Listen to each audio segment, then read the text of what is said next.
Assalamu alaikum everyone. I hope you all guys are doing well. So जी question number 1 के 3 part हमने कर लिए थे, आज हम करेंगे चौथा पार्ट। इसको भी हम सबसे पहले इनवेरिएंट मेथड से सॉल्व करेंगे।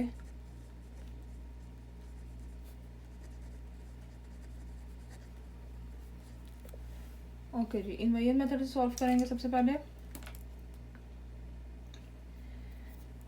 तो हमारे पास ए मैट्रिक्स क्या है, यहाँ पे जो एंट्रीज इन अल्फ़ाबेट्स के साथ लिखे हुए हैं 3, -2, 5, -2, ठीक है। बी हमारे पास क्या है, -6, -10, ये वाली वैल्यू बी है, ठीक है। और एक्स हमारे पास क्या आ जाता है, एक्स और वाई, ठीक है। ओके जी, तो सेम जैसे पहले हमने किया था वैसे ही ए एक्स इज इक्वल है बी के और एक्स इज इक्वल है ए इनवर्स बी के, जहाँ पे ए इनवर्स क्या है हमारे पास one by determinant of A into adjoint of A, ठीक है। इनवर्स ऐसे फाइंड करते हैं जिसमें हमें डिटर्मिनेंट और एडजॉइंट चाहिए होता है। तो जी ए का डिटर्मिनेंट और एडजॉइंट हम फाइंड कर लेते हैं। ए का डिटर्मिनेंट क्या आ जाएगा हमारे पास 3, -2, 5, -2। डिटर्मिनेंट के लिए हमने इन दो लाइंस में से लिखना होता है, ठीक है। इन दोनों को आपस में मल्टीप्लाई करेंगे और इन दोनों को मल्टीप्लाई करेंगे तो हमारे पास आ जाएगा डिटर्मिनेंट 3, -2, दरमियान में माइनस का साइन और -2 और 5। ओके जी, ये हमारे पास आ गया 3 2 6 minus minus plus 5 2 10 is equals to minus plus minus, लेकिन साइन हमेशा बड़ी वैल्यू का डालते हैं तो प्लस आ जाएगा। और 6 में से 10 में से 6 माइनस किया तो यहाँ पे आ जाएगा 4। ये हमारे पास आ गया डिटर्मिनेंट, ठीक है। अब ये डिटर्मिनेंट 0 के इक्वल नहीं है, इसलिए ए इनवर्स एग्जिस्ट करता है। यहाँ पे आप लोगों ने ये लिख देना है। अगर ये 0 के इक्वल आ जाए तो इसका मतलब है कि ये डिटर्मिनेंट नीचे जो वैल्यू है वो 0 हो जाएगी। तो जब हम किसी भी वैल्यू को 0 से डिवाइड करें तो एरर आ जाता है। मैथ में ऐसा पॉसिबल ही नहीं है, ठीक है। अगर आप कैलकुलेटर पे भी करेंगे तो मैथ से एरर आ जाता है। इसलिए अगर 0 के इक्वल आ जाएगा तो आपने लिख देना है इज नॉट एग्जिस्ट, उसके आगे आपको क्वेश्चन सॉल्व करने की ज़रूरत ही नहीं है, ठीक है। लेकिन अगर यहाँ पे 0 नहीं आता तो आपने लिख देना है कि ए इनवर्स एग्जिस्ट करता है। ओके जी, हमारे पास ए डिटर्मिनेंट आ गया। नेक्स्ट हमें चाहिए एडजॉइंट ऑफ ए, ठीक है। तो हम एडजॉइंट ऑफ ए फाइंड कर लेते हैं।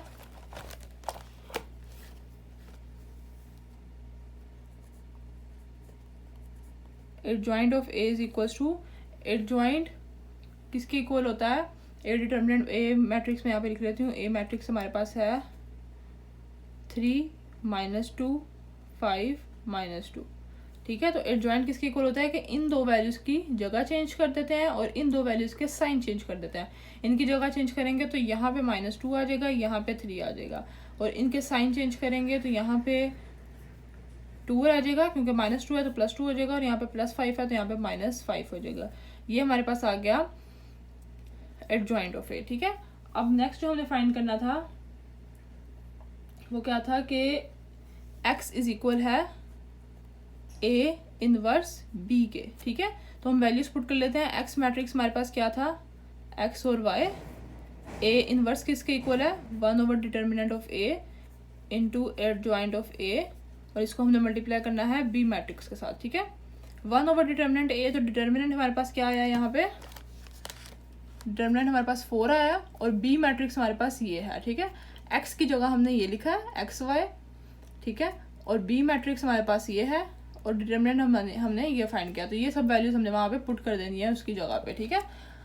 ओके जी, तो डिटर्मिनेंट हमारे पास 4 आया। एडजॉइंट क्या है, ये एडजॉइंट जो हमने फाइंड किया -2, ये एडजॉइंट जो हमने फाइंड किया -2, 2, -5 और 3। और बी मैट्रिक्स हमारे पास क्या था, -6, -10, ये वाला बी मैट्रिक्स। ओके, ये सब हमने वैल्यूज वहाँ पे पुट कर दी। अब हम एक्स और वाई की वैल्यूज फाइंड कर लेते हैं।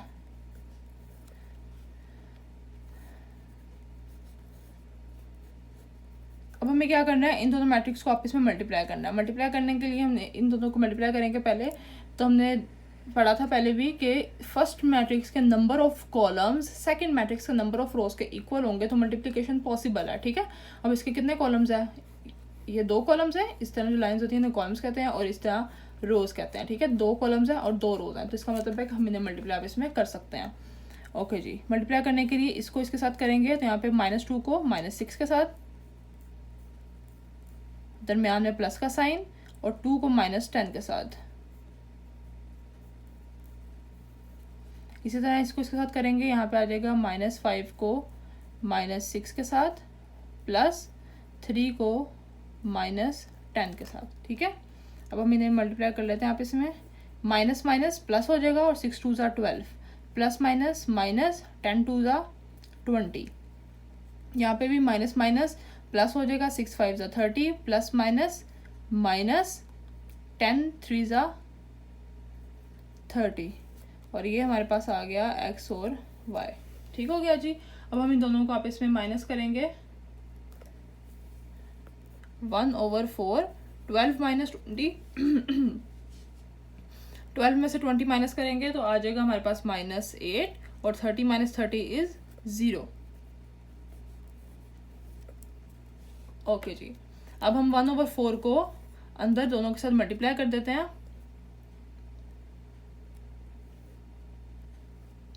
यहाँ पे आ जाएगा जी -8/4, और यहाँ पे आ जाएगा 0/4। ओके जी, 4 1 4, 4 2 8, और 0 को 4 से करेंगे तो यहाँ पे 0 ही आ जाएगा, ठीक है। तो x और y की वैल्यूज हमारे पास क्या आ गई, यहाँ पे आ गया है जी 2, और यहाँ पे आ गया है 0 -2, ठीक है, -2। तो x की वैल्यू आ गई है -2, और y की वैल्यू आ गई है हमारे पास 0। इसको हमने सॉल्यूशन सेट की फॉर्म में भी लिख देना,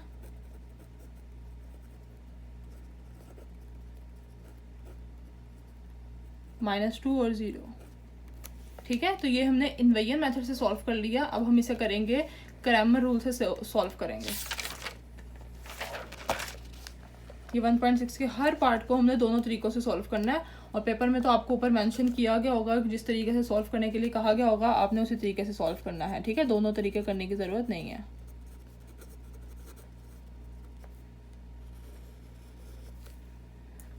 अब इसे हम क्रैमर रूल से सॉल्व करते हैं। क्रैमर रूल के लिए हम यहाँ पे पहले मैट्रिक्स में लिख लेती हूँ दोनों, ए मैट्रिक्स और बी मैट्रिक्स। ए हमारे पास क्या था, यहाँ पे जो हम लोगों ने फाइंड किए थे ए और बी, ये दोनों मैं वहाँ पे नोट कर लेती हूँ। 3 -2 5 -2, और बी मैट्रिक्स था हमारे पास -6 और -10, ठीक है जी। ये हमारे पास दोनों मैट्रिक्स थे। अच्छा जी, अब यहाँ पे हमें x और y फाइंड करने के लिए 2 चीज़ें चाहिए होती हैं, ठीक है। ए एक्स डिटर्मिनेंट और ए वाई डिटर्मिनेंट चाहिए होता है।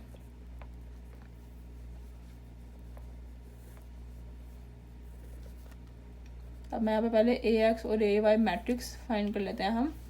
अब ए एक्स के लिए क्या करते हैं, ए एक्स के लिए पहले इस मैट्रिक्स को लिखते हैं, बी मैट्रिक्स को, और बाद में ये वाले कॉलम को लिखते हैं। तो ये हमारे पास आ गया ए एक्स मैट्रिक्स, ठीक है। और ए वाई मैट्रिक्स के लिए पहले इस कॉलम को लिखते हैं, बाद में बी मैट्रिक्स को लिख देते हैं। तो ये हमारे पास आ गया ए एक्स और ए वाई। इन दोनों का डिटर्मिनेंट हम फाइंड कर लेते हैं, यहीं पे कर लेते हैं हम find. A X is equals to determinant के लिए इन दोनों को और इन दोनों को आप इसमें मल्टीप्लाई करना है। यहाँ पे आ जाएगा जी -6 -2 -2 और -10, minus minus is plus, 6 2 12, minus, और ये दोनों भी माइनस माइनस प्लस हो जाएंगे, 10 2 20। तो ए एक्स डिटर्मिनेंट हमारे पास आ जाएगा -8, ठीक है। अब इसी तरह से ए वाई डिटर्मिनेंट ये भी फाइंड कर लेते हैं, इन दोनों को मल्टीप्लाई और इन दोनों को मल्टीप्लाई। यहाँ पे आ जाएगा जी 3 -10 -6 और 5। 3 को करेंगे तो यहाँ पे आ जाएगा -30, माइनस माइनस प्लस, 6 5 30, -30 + 30, तो यहाँ पे आ जाएगा 0, ठीक है। अब x किस तरह से फाइंड होता है यहाँ पे क्रैमर रूल्स में, A x determinant over A determinant, ऐसे ही है, ठीक है। और y किस तरह से फाइंड कर सकते हैं, ए वाई का डिटर्मिनेंट ओवर ए डिटर्मिनेंट। अब आपको जब क्रैमर रूल्स पेपर में अगर सॉल्व करने के लिए जाएगा तो आपने ए डिटर्मिनेंट भी निकालना है, ठीक है। लेकिन हम यहाँ पे पहले ही ए डिटर्मिनेंट यहाँ पे निकाल चुके हैं इन्वर्जन मेथड में, तो मैं यही वाला यूज़ करूँगी, ठीक है। अगर आपको अलग से पेपर में दिया जाएगा तो आपने अलग से वहाँ पे ए डिटर्मिनेंट फाइंड करना है पहले, ठीक है। हमने यहाँ पे पहले ही फाइंड कर लिया इन्वर्जन मेथड में, तो मैं यही वाला ए डिटर्मिनेंट 4 यूज़ कर लूँगी, ठीक है। ओके जी, तो ए एक्स का हमारे पास क्या आंसर आया है -8 ओवर ए डिटर्मिनेंट 4 था। ए वाई का डिटर्मिनेंट आया 0 ओवर 4। यहाँ पे 4 1 4, 4 2 8, एक्स की वैल्यू आ गई -2 और वाई की वैल्यू हमारे पास आ गई 0, ठीक है। तो यहाँ पे हम लिख देंगे सॉल्यूशन साइड।